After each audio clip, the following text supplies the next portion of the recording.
The one thing that I will say about your performance in this, in all seriousness, is that it is just another example of how incredible of an actress you are. Come on. It is I'm not even just blowing smoke. I'm not doing that with you, because we don't do that here. If anything, I read you for filth on this podcast. That's all the time. I'm being earnest when I say you are. People can come for a lot of things for us, but they cannot come for our talent.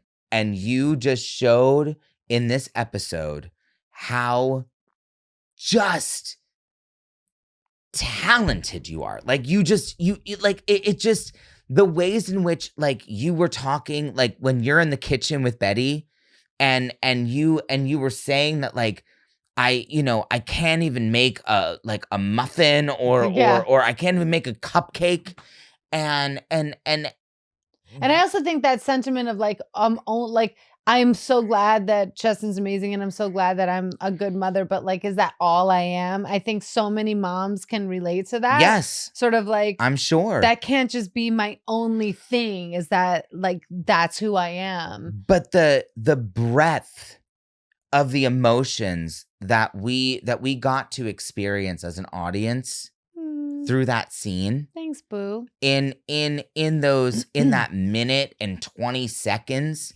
of that scene, the amount of things that you like experienced and emotions that you've conquered and then experienced again and just you're really truly like a superhero. Thank as you, an babe. actress. And I will say like it makes me cry because I'm so like enamored by your talent. Thanks, but you know what? You don't give yourself enough credit. Stop talking. I'm talking now. He's like, okay. You don't give yourself enough credit for how good of an actress you actually are.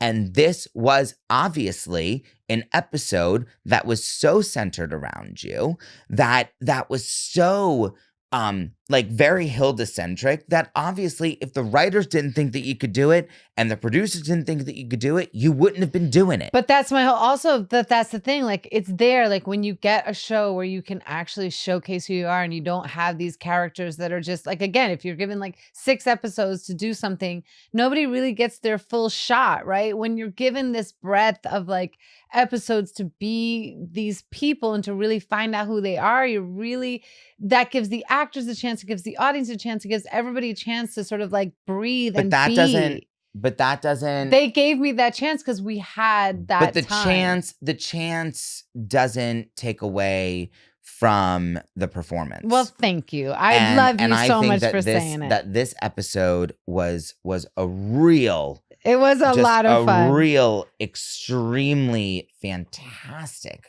But don't you think that's so real too? Like, as like a person, like walking through your life, you don't have these moments where you're like even today when you and I were like fighting with each other in your kitchen. Yep.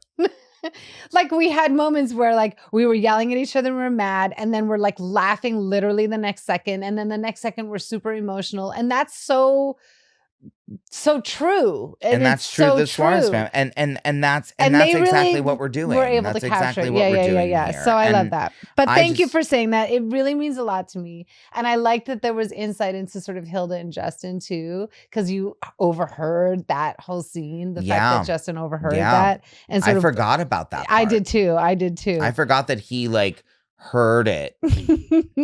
Okay, so then the other story is, we hate the mystery woman story, except now we actually. Well, no, but now, right, okay, now I would like to speak on this. Yes, speak on because I have been at the forefront of the anti-mystery woman. So am I. Even knowing. Yes. Obviously, who it becomes. But now it's interesting. I am locked in. Yes. So locked in. Because guess what? You see those eyes. Guess what? And that's what I was about to say. Yep. I was like, as soon as it was the eyes, the locked in, I was like, Rebecca Romaine has fucking arrived By the way, we have to have Diego. We have to get her on the pod. Yeah. Yeah. I'll text her later. Well, like, but I was like, locked. The ice blue Rebecca Romaine eye. Romaine. Like, and everything changed. I'm so seated. Yep. So all of a sudden I'm invested. All of a sudden it's real. All of a sudden, finally, the mystery woman storyline is actually making me feel okay. Correct. Because I hated it so much. And so finally it's just Rebecca Romaine. Exactly. Even in like, well, we'll do the whole montage thing. But so we're so locked in. So now we can actually start talking about that. Yes. She's not going to be she's not a mystery woman after this episode. So that whole bullshit thing is done. So now we have Daniel and Betty. Sorry. I just heard Diego laugh.